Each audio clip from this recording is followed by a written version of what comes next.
오늘 사도행전 3장 함께 보시도록 하겠습니다. 신약성경 사도행전 3장 1절에서 10절입니다. 신약성경 191페이지입니다.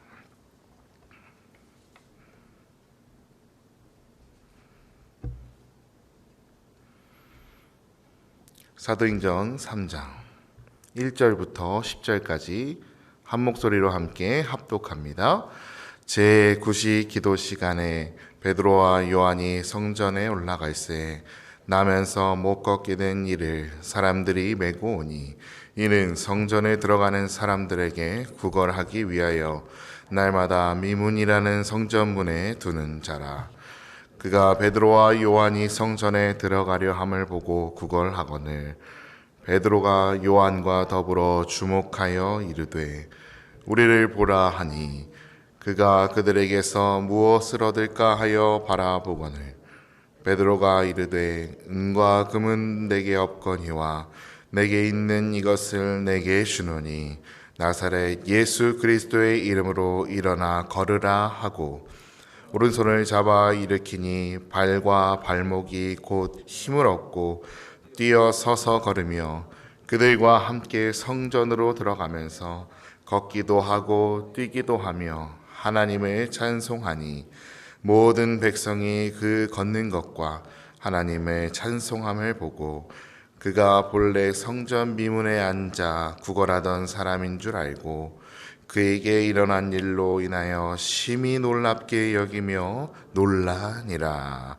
아멘. 이것은 주님의 말씀입니다. 오늘 본문에서는 베드로와 요한이 기도 시간을 맞춰 성전으로 들어가려고 할 때 성전 미문에서 사람들에게 구걸하던 못 걷게 된 이가 치유를 받아 일어나 걸으며 뛰는 장면이 등장합니다.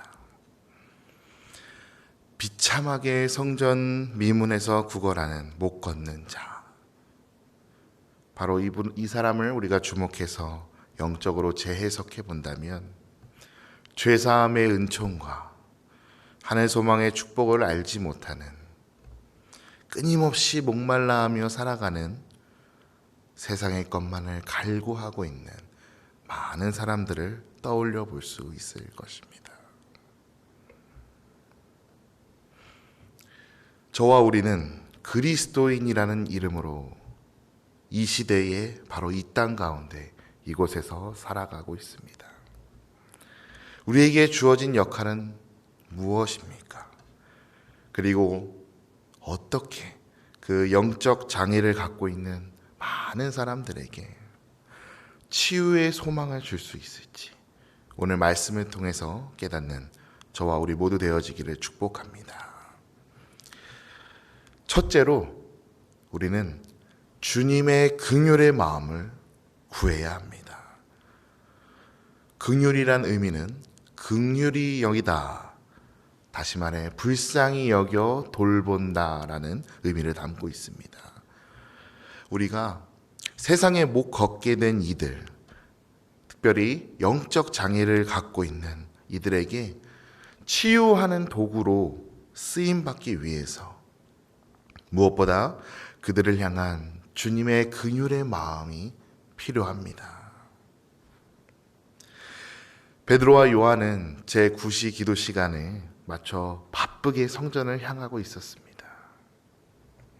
하지만 그들은 이 바쁜 중에도 성전 미문 앞에 앉아있던 못 걷게 된 이를 긍휼의 눈으로 주목하게 됐죠. 사실 그가 그날 처음 그 자리에 있었던 것은 아니었습니다. 매일 그 자리를 차지하고 지나가는 사람들에게 구걸하던 자였습니다. 그런데 그날은 베드로와 요한이 그를 주목하였습니다. 오늘 본문 4절을 다시 한번 함께 읽겠습니다. 시작. 베드로가 요한과 더불어 주목하여 이르되 우리를 보라 하니. 그저 지나가며 흘려본 것이 아니라 바로 긍휼의 눈으로, 긍휼의 마음으로 그에게 주목하게 된 것입니다. 모든 사역에 앞서 단순히 우리가 아직 예수님을 알지 못하는 세상 사람들을 바라볼 때 그저 불쌍하게 여기고, 좋은 일이 있을 때만 좋아하고, 힘들고 어려운 일이 있을 때면은 원망과 좌절과 한숨을 쉬는 그들을 보며 그저 측은히 여기는 우리의 수준이 아니라 사랑의 본을 보여주신 주님의 그 긍휼의 마음이 필요한 것입니다. 우리가 아직 죄인 되었을 때에 우리를 바라보셨던 그 주님의 긍휼의 마음 말입니다. 바로 우리를 바라보셨던 그 주님의 긍휼의 시선이 우리에게 필요한 것입니다.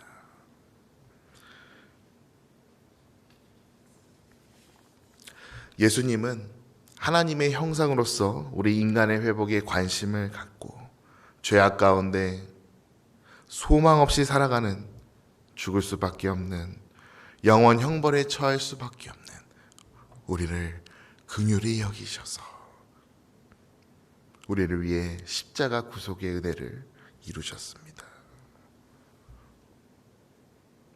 바로 그 긍휼, 우리를 사랑하시되 우리를 구원하시려고 자기의 하나밖에 없는 아들까지 내어주신 바로 그 하나님 아버지의 긍휼의 마음이 있을 때 우리는 그리스도인의 사명을 감당할 수 있음을 기억하시기 바랍니다. 둘째로, 예수 이름의 권세를 의지해야 합니다. 예수 이름의 권세. 세상 사람들은 종종 자신들의 상태를 착각합니다. 본문에 등장한 구걸하는 못 걷게 된 자처럼 자신에게 지금 필요한 것이 단순히 동전 몇 푼이라고 오해합니다. 하지만 사도들은 그에게 지금 가장 필요한 것이 무엇인지 알았어요. 무엇이죠? 바로 일어나 걷는 것이었습니다. 사도들이 그에게 던져줄 수 있는 동전 몇 푼의 물질은 의미가 없었습니다. 그들은 예수 그리스도 이름의 권세를 의지하여서 그의 근본적인 필요에 응답한 것입니다. 그리고 그들은 확신하였습니다. 오직 예수 그리스도 이름의 권세가 안진뱅이를 일으킬 수 있다라는 것을요. 본문 6절을 같이 함께 다시 고백합니다. 시작. 베드로가 이르되 은과 금은 내게 없거니와 내게 있는 이것을 내게 주노니 나사렛 예수 그리스도의 이름으로 일어나 걸으라 하고. 아멘. 우리가 마음을 기울여 쏟는 긍휼의 수준, 관심의 수준, 그 사랑의 수준으로는 변화시킬 수 없습니다. 우리는 기억해야 합니다. 연약한 우리 가운데 임한 예수 그리스도 이름의 권세가 우리를 통해 흘러갈 때 기적의 역사가 이루어짐을 기억하시기를 주님의 이름으로 축복합니다. 요한복음 14장 14절은 예수님의 이렇게 고백하십니다. 내 이름으로 무엇이든지 내게 구하면 내가 행하리라. 아멘. 성경 곳곳에서는 베드로가 예수님의 이름으로 기적을 베풀어 걷지 못한 자를 걷게 한 것은 예수님의 이름에 단순히 육신의 치유와 구원을 넘어서 영혼의 장애인 죄의 문제까지 해결하는 영적 능력이 있음을 증명하고 있습니다. 오직 예수 그리스도의 이름의 권세를 의지하는, 그리하여 그리스도인의 사명을 감당하는 저와 우리 모두 되어지기를 축복합니다.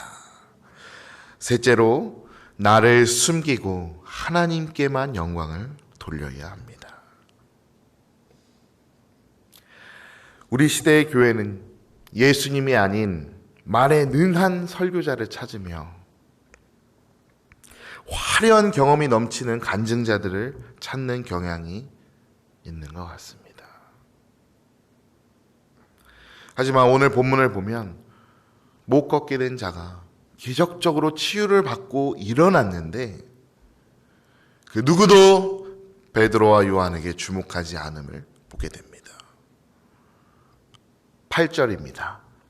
같이 함께 고백합니다. 시작. 뛰어서서 걸으며 그들과 함께 성전으로 들어가면서 걷기도 하며 뛰기도 하며 하나님을 찬송하니. 아멘. 치유받은 자는요, 하나님께 영광 돌리며 하나님을 찬양하는 모습을 보게 됩니다. 베드로와 요한의 의시되는 어떠한 모습도 기록되어 있지 않습니다.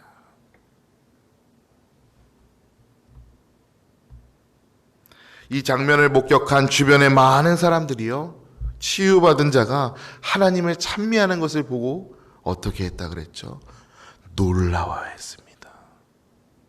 놀라고 놀랍다.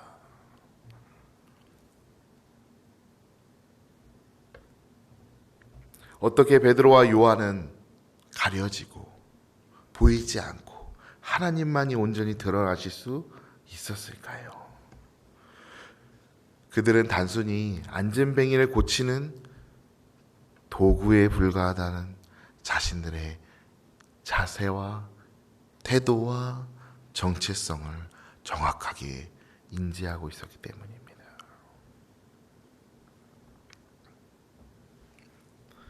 그래서 자신들을 낮추고 숨기고 오직 하나님께만 영광을 돌릴 때 많은 사람들에게 하나님의 은혜의 역사, 하나님의 영광이 드러나게 된 것이지요.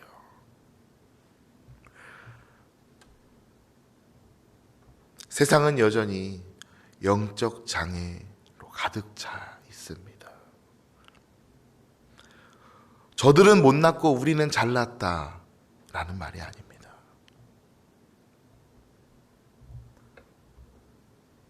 잠깐뿐인 이 세상의 것을 조금 더 갖고 소유하기 위해서 남을 짓밟고 올라서는 무한 경쟁 시대 속에서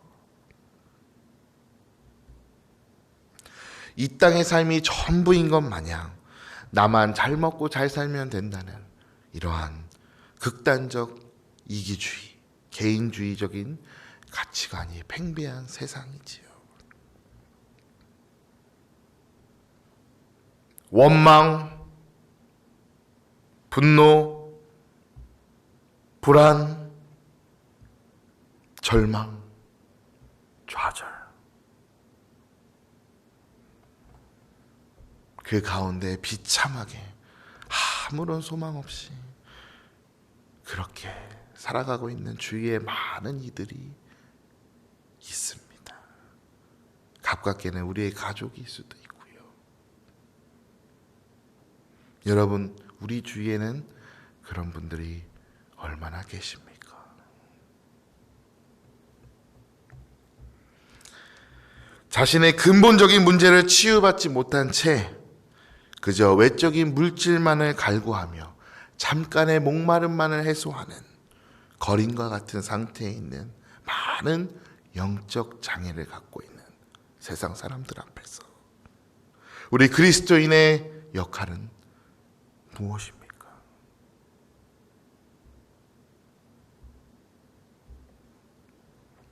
성전 미문 앞에서 오늘도 여전히 구걸하고 있는 못 걷게 된 이와 같은 그들을 더 이상 외면해선 안 됩니다.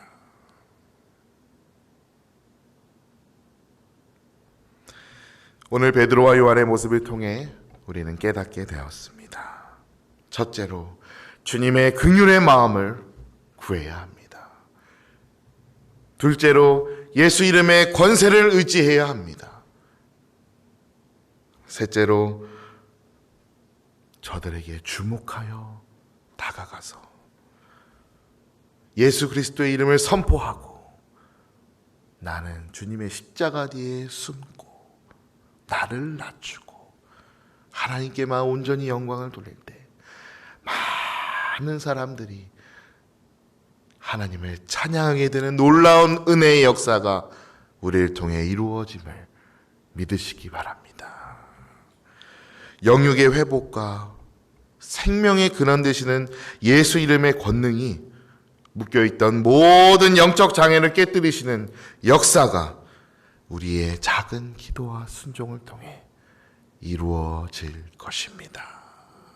기도하겠습니다. 사랑의 하나님 아버지, 주님의 긍휼의 마음을 구합니다. 예수 그리스도의 이름의 권세를 의지합니다. 영적 장애를 갖고 있는 많은 사람들, 그들에게를 주목하고 그들에게 다가가 예수 그리스도 이름을 선포하고 나는 아무 공로 없다. 나는 그저 쓰임받는 도구다. 나를 숨기고 나를 주님의 십자가 뒤에 가리며 하나님의 놀라운 은혜의 역사를 많은 사람들에게 보여줄 때 그 치유와 회복의 기적의 역사가 일어나는 과정 가운데 오직 하나님만이 영광 받으시고 하나님께만 찬양 올려드리는 놀라운 기적의 역사 저희를 통하여 이루시옵소서. 예수 그리스도의 이름 받들어 간절히 기도드리옵나이다. 아멘.